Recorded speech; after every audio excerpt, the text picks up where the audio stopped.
Hello everyone, I am Sharpedo43 once again, bringing you all another Wi-Fi battle. Now here's one that I'm actually personally enthusiastic about showcasing because it's actually going to be a battle against the mouse once again. Someone who I haven't showcased on this channel, at least regarding the battles of Sun and Moon, for a while now. And the reason because of that is because, or should I say the reason for that is because the last 3 times that I battled Teslamouse before this battle, I got just nothing but 4-0'd and 6-0'd. Like 3 times in a row I just got 4-0'd or 6-0'd. And you know that the way Teslamouse wins his battles is usually via sweeping, so usually those kinds of losses are personally very generic for my taste, so I'm just like, that sucks. But finally here I got one that's actually really close with Teslamouse, or at least closer than most battles anyway, so I figure, yeah. His team is going to be his typical OU teams, and my team is actually going to be one that consists of Mega Gardevoir and Zygarde. I figured, you know what, this team should do very well, so I was like, okay, I'll just use this team. I think I've tried it a couple times, and it's actually worked out in my favor quite well. So I kind of wanted to see if I can actually make it work against Teslamouse, because I usually don't like to bring teams against Teslamouse if they're not very good, because I do try to beat Teslamouse every time I face him, so yeah. But here, anyways, he's going to lead off with Tapu Koko. I'm going to lead off with Nihilego. He's going to go into the Mew. I'm going to set up Toxic Spikes because I did manage to scare him out, making him think that I'm a Choice Scarf Nihilego, but I'm actually not. Here I'm going to switch out and go into Tapu Lele to get rid of this electric terrain. And also just in case this thing has like Thunderbolt or something. Even though I don't think it does, because seeing how he has the Fog tells me that this is probably just another one of these defensive Mews that he always uses. So I figured, okay, let's just switch it in. And now here, I'm actually going to predict him to switch out, and I'm actually going to go for Psy Shock. And he's actually going to go into the God Pool and set up the grassy terrain, which is, Even with Choice Specs, I'm actually still able to two-shot this Tapu Bulu. However, I am forced to switch out here because I'm not certain if this Bulu is actually Choice Scarf itself. I have seen Choice Scarf Tapu Bulu, so I didn't want to risk this thing being possibly one of those as well. Not to mention he switched it in, and I kind of figured that's probably the reason why he would switch it in. So here I switched into Skarmory, but he actually double switched and actually went into Greninja. Which, yeah, he's going to just Scald me because I have no switch-ins for this thing and I can't switch out. He goes for Scald. Doesn't burn my Skarmory. I do survive thanks to Sturdy. Does get a crit, but like I said, the Sturdy kind of makes that kind of in vain. Here I just go on the offensive and go for Brave Bird just so I can weaken this Greninja, because like I said, I have no switch-ins for Greninja, and I feel like the only way I can handle this thing is to weaken it. Much more now that I see that it has Life Orb, so yeah. Here I send in Swampert to hopefully take a hit or two, and hopefully it doesn't carry Grass Knot. Thankfully it doesn't, because he switches out. And here he's going to go back into Mew, and I'm just going to go for Scald, hopefully to burn something. I do not get to burn this Mew, unfortunately. Like I said, I don't care about the synchronization from this Mew. I just wanted to get that thing burned just to negate its leftovers. And here what I'm going to do now is just roar it away. He is going to go for Will-O-Wisp and burn my Swampert, but I don't really care about that just because usually Swampert is a mixed attacker, so if it gets burned I have an alternative to do some damage, you know. So here I'm just going to roar it out because every time I face Mew with Swampert, the history just repeats itself. What happens is that I always try to set up Stealth Rocks, and he's always just gonna get the defog off basically. Now here I phased him into Charizard, and I don't know if it's Charizard X or Y, but seeing how he switched it out though, and he went back into Mew, it kind of gave me the idea that maybe this Charizard is actually Charizard X, because if it was Charizard Y, he would have probably just stayed in, Mega Evolve, and go for the Solar Beam, honestly. So yeah, here I hard switch out. Because I went for Rocks, I wanted to see if I can actually double switch into Gardevoir to see if he won't actually try to attack me.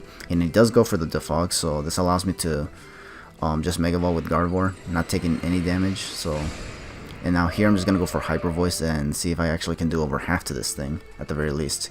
If not, the plan is to go for another Calm Mind, or should I say one Calm Mind, because I haven't gone for any Calm Minds yet. So yeah.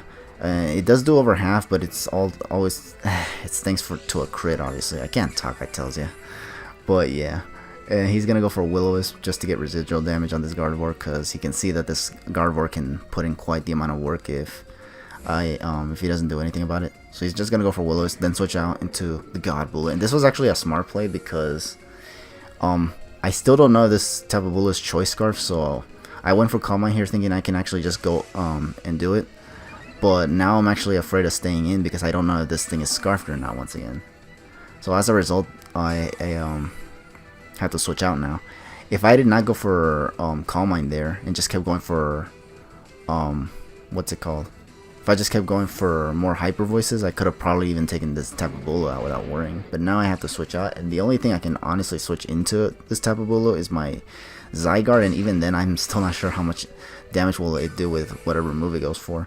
Here he goes for Horn Leech, and it doesn't do that much, thankfully. I thought it would do more, but I guess because my Zygarde is actually defensive, it does less. Like Zygarde back in Omega Ruby and Alpha Sapphire has always been known for being very, very, very bulky, so it's actually still impressive that it can actually take hits from the God Bulu, because that thing hits like a freaking truck. Remember that battle with Gohan where I lost my Thunderous Eye to a freaking Choice Banded Bulu? That was crazy right there. But anyways, here I go for Substitute, which was a risky play because who knows, he could have probably just stayed in and gone for like more Leech Seeds or something. Horn Leeches. And here I'm gonna glare the incoming Landorus-T. I do outspeed it, so going for this was actually kind of in vain. Kind of. And I say kind of because after this Landorus-T goes for Hidden Power Ice, I am gonna actually switch out my Zygarde and go into Tapu Lele, which was a risky play because he could have just switched up his move to Earthquake. Seeing Hidden Power Ice kind of like confirmed, in my opinion, it confirmed to me that it wasn't Choice Scarf, just because I don't think Scarf Landorses carry Hidden Power Ice. That's usually what most bulky Landorses carry. So yeah, here I switch into Tapu Lele, hoping he gets paralyzed. He does not get paralyzed, but he just goes for Hidden Power Ice, so I'm perfectly fine with that. And now here, what I'm going to do is get damage off. If he doesn't get paralyzed, that's fine with me. If I lose Tapu Lele, that's also fine. So I'm just going to go for the Moonblast and get a lot of damage, and I do get a lot of damage. But this Landorus-T does get paralyzed, so that's kind of unfortunate, obviously. But right now what I'm trying to do is just take this guy out. At the time, I kind of didn't even care if I got RNG in my favor at this point, just because did I mention that Tesla has like swept me 3 times in a row? That was crazy, honestly. Now here he's gonna go into Zard. I'm confident it was X because here he goes for Dragon Dance as I switch out for Tapu Lele and go into Swampert, and he did not Mega Evolve, so that kind of tells me that it's definitely Charizard X, and he did not want to take Moonblast very poorly, so he stayed as regular Charizard. Because Charizard X does take the Moonblast very, very poorly. Because Tapu Lele is a powerhouse, obviously. So here, I'm just going to go for the Roar with Swampert because he got a Dragon Dance up, and I do not want to mess around with a +1 speed and attack Charizard. So yeah, the Dragon Claw that he goes for does enough to actually proc my Yappa Berry, so that's actually really, really good. Because now I can probably take a hit from this Greninja if it doesn't carry Hydro Pump. Because if it carries Hydro Pump, I think it just one-shots my Swampert. But I did get it weakened enough so that it can maybe eventually get withered down by the Life Orb. So here, he does go for Skull. I don't know if he even had Hydro Pump. Maybe he went for Skull just because he wanted to guarantee the damage and not miss or something. But yeah, this allows me to go for Scald in return. Torrent boosted Skull too. And I do put him in range where it's just going to die to one more Life Orb hit, basically. He is going to take out my Swampert, which is fine because at least the Greninja goes down. And now this is a double down, so now I have to just guess what he's going to try to bring in. And my guess was actually that he'd bring in Tapu Koko, which he does, because he usually likes to bring in Tapu Koko, usually to go for the switch initiative, or like by pivoting basically, or like he tries to go for pivoting moves usually. So I switched in Tapu Lele, and I actually got my Psychic Terrain last because my Tapu Lele is not Choice Scarf. Had it been Choice Scarf, it would have actually gotten the Psychic Terrain first and the Electric Terrain last, which would have been more beneficial for Tapu Koko. But thankfully, as a result, I actually forced him to switch out, and now he has to go back into the God Bulu to get Grassy Terrain up again. And I'm just going to go for another Side Shark. Unfortunately, this doesn't take it out, unfortunately, so this has to force me to once again switch out, because once again, I just cannot risk this God Bulu to be freaking Choice Scarf. Like, I just can't. I can't risk it. So I'm just going to switch back into Zygarde once again and take another Horn Leech. In fact, seeing how he straight up goes for Horn Leech rather than some kind of setup move gave me that impression that maybe this was a Choice Scarf Bulu. So if he was trying to, we're going to see right here. If he was trying to, if this thing is not scarfed and all this time that he forced me to switch out was trying to bluff the choice scarf, then he did one hell of a job, I'm not gonna lie. Because he really had me scared, because the way he switched it in always made me think that it was choice scarf. But anyways, as you can see here, I do go for the glare with Zygarde because I was afraid of this thing being scarf, so I wanted to slow it down if it was scarf. But I actually surprisingly outsped it, which is actually like, holy cranberries. This thing was never scarfed, so Tesla actually freaking bluffed the scarf Bulu all this time. And as a result, a lot of my mons have taken so much damage for no reason. That is just freaking crazy. But yeah. Here I just go for 1,000 arrows because I honestly don't have switch-ins to Tapu Bulu. Like I said, this Zygarde was my only switch-in, so now my only goal, now that I got this thing paralyzed, is just to let this thing kill me, and just so that I can get a free switch-in to whatever I want. And the switch-in that I'm going to make here, due to Tapu Bulu's HP going almost all the way to full, is actually going to be my Nihilego, just because Nihilego has Sludge Wave and can just take this thing to another dimension, basically. So I do go into it. And this Nihilego is not Choice Scarf. I actually am pretty sure now that Teslamouse has figured this out. If not, then that sucks for him, because here I'm just going to go for Sludge Wave, yeah. To get as much damage as possible. Not to mention, it's Nihilego's most powerful move, so not even this Mew, who was actually very, very bulky, could even take it. Now here, because of the recovery from leftovers and the grassy terrain, I thought I wasn't going to be able to take this thing out with Sludge Wave. But thankfully, my freaking Nihilego is actually a beast. Get it? And actually is able to take it out. It has that power, man. And now it gets even more powered thanks to the beast boost.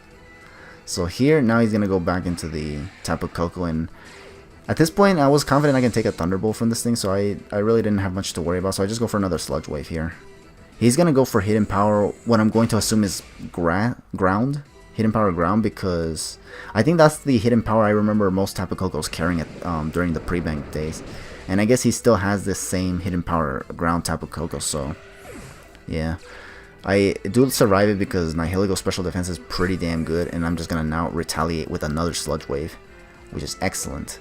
Now here he's going to send in the Charizard X now, which I can easily take out now with Power Gem, because like I said, this Nihilego's not Choice Scarfed, and not to mention Nihilego has slightly higher slightly more speed than Charizard X, honestly. So I am able to outspeed this, and there's no way it can be Choice Scarf Charizard X, because that'd be kind of crazy. So now here he's just gonna go into his last Pokemon, which is the God Bulu. And here I got a little bit trigger happy and actually misclicked and just went for Power Gem. It's because I got kind of hyped that I finally got Teslamouse once again, because this guy beat me like a lot of times prior to this battle. So at this point I didn't care what I did, I just wanted to win.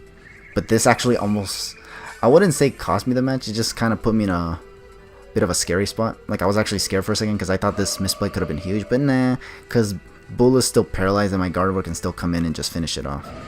And plus, I think the only thing this does is actually allow me to finish the match off with Mega Gardevoir, which is another Mega that I actually like, aside from Mega Lopunny and Sharpedo and Diancie and whatnot. But anyways, yeah, as you can see, took out Bulu, and I got to win the match. So, yeah, good game to Teslamouse. It's actually been a while since I faced Teslamouse, so I've been wanting to showcase a battle with him for quite a while now. But, you know, like I said, I'm going to be posting these battles chronologically, and I'm just posting them as they go, basically. And it took a while to finally get to Teslamouse, because, I mean, I also wanted to just mark the occasion where I actually did get to battle me here in Sun and Moon, because if you look at the battles that I've had in the past, that I've posted in the past, you see no trace of Teslamouse. I did not want to go out of this Sun and Moon period without showcasing a battle with Teslamouse, the guy who, through his intensive battles, was able to indirectly help me get better as a battler. Because nowadays, I feel like I'm actually relatively decent as a battler, so, I mean, there's so much credit to give this guy for, so I'm actually glad I got to showcase this battle. But anyways, thank you all for watching this battle, and hopefully you guys stay tuned for more battles. And once again, good game to Teslamouse. And feel free to leave your thoughts in the comments below if you guys want to, and I'll catch you guys later.